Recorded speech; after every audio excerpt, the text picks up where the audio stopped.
দক্ষিণ বাঁকুড়ার অন্যতম বৃহৎ গাজন উৎসব সিমলা গ্রামের ঐতিহ্যবাহী শিবের গাজন মেলা। দক্ষিণ বাঁকুড়ার সিমলা গ্রামে শতাধিক বছরের পুরাতন ঐতিহ্যবাহী শিবের গাজন মেলাকে ঘিরে এবারও উপচে পড়ল মানুষের ভিড়।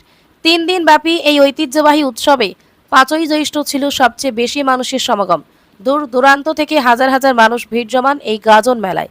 আর এই উৎসবকে কেন্দ্র করে সম্প্রীতি ও মানবতার এক অনন্য নজির গড়লেন লদ্দা গ্রামের বিশিষ্ট সমাজসেবী শেখ বাপি। অন্যান্য বছরের মতো এবছরেও তিনি ভক্ত ও দর্শনার্থীদের জন্য জলছত্রের আয়োজন করেন। প্রচণ্ড গরমের মধ্যেই ঠান্ডার জল ও শরবত বিতরণ করে মানুষের পাশে দাঁড়ানোর এই উদ্যোগকে ঘিরে এলাকায় তৈরি হয়েছে প্রশংসার ঢেউ। খুব উপকৃত হচ্ছি। জল ছলা খেয়ে আমাদের খুব আনন্দ। অনেকে মেলার লোক আনন্দিত হচ্ছে বা সবাই সেবা করছে। জল সেবা শান্তিভাবে জীবন প্রাণ ফিরে ঘুরে যাচ্ছে। প্রচুর মানুষজনের ভিড়, প্রচুর মানুষের ভিড়। এরকম এরকমই ভিড় হয়েছে। এখানে বসবে প্রতি বছর এটা। আচ্ছা এটা 1 বছর না। আচ্ছা তো দীর্ঘ মোটামুটি 100 বছর ধরে এই মেলা 100 বছর। গাজন শিবের মেলা, সব শিব পূজার ব্রত করে এই মেলায় এই জ্যৈষ্ঠের 5 তারিখে এই মেলাটি প্রতি বছরই জ্যৈষ্ঠর 5 তারিখে এই মেলা উদযাপন হয়। আচ্ছা জলছত্র থেকে এখান থেকে মানুষ অনেক মানে আমাদের দূরদূরান্ত থেকে এসেছেন যারা আমাদের জলের সংকট আছে থেকে আমরা মানুষের উপকার করছি।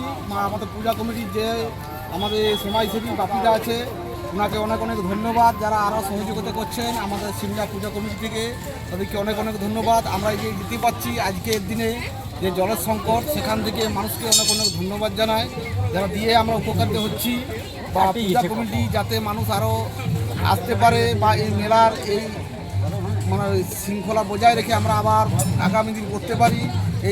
এই মানবিক উদ্যোগে শেখ বাপির পাশে ছিলেন জয়ন্ত রায়, দিনু রায়, বাবাই পাত্র ও অঙ্কিত বারিক। শেখ বাপি আরও জানান, ধর্মবর্ণ নির্বিশেষে মানুষের পাশে দাঁড়ানোর এই উদ্যোগ আবারও প্রমাণ করল সম্প্রীতি ও মানবতাই বাংলার আসল পরিচয়। বাঁকুড়া সিমলা থেকে অঙ্কিত বারিকের রিপোর্ট, পিস নিউজ বাংলা। মানবতা লুকিয়ে আছে মানব সবার মাঝে। আসুন সবাই এগিয়ে আসি এমন মহৎ কাজে। আজ আমরা এসে উপস্থিত হয়েছি আমাদের ঐতিহ্যবাহী সিমলা শিবের গাজন মেলাতে। এখানে দেখতে পাচ্ছেন প্রচণ্ড গরম। এই গরমের মধ্যে আমাদের ক্ষুদ্র প্রচেষ্টা আমরা চেষ্টা করছি মেলায় যারা শিব সভায় এসেছেন গাজন দেখতে তাদের প্রত্যেকের হাতে আমরা একটা করে জলের বোতল ও সাথে ছোলা কলাইয়ের ব্যবস্থা করেছি। এবং বিশেষভাবে ধন্যবাদ জানাই আমাদের খাতড়া থানার পুলিশ আধিকারিক মহাশয়কে। উনিও এসে এই মানবতার কাজে হাত লাগিয়ে দিচ্ছেন। এবং একে সাথে ধন্যবাদ জানাই সিমলা পূজা কমিটি এবং গ্রাম্য সোনাকে আমাকে এরকম মানব সভায় সুযোগ করে দেওয়ার জন্য। একে সাথে ধন্যবাদ জানাই দিনু রায়, জয়ন্ত রায় ও বাবাই পাত্রকে। সকলকে আমার পক্ষ থেকে অসংখ্য অসংখ্য ধন্যবাদ।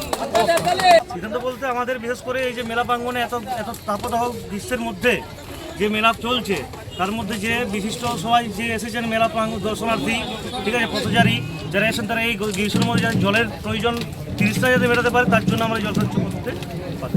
আচ্ছা এই মেলা আজকে 2 দিন, এখনো 2 দিন চলবে, 4 দিন। পিস নিউজ বাংলা, সত্যের পক্ষে শান্তির পথে।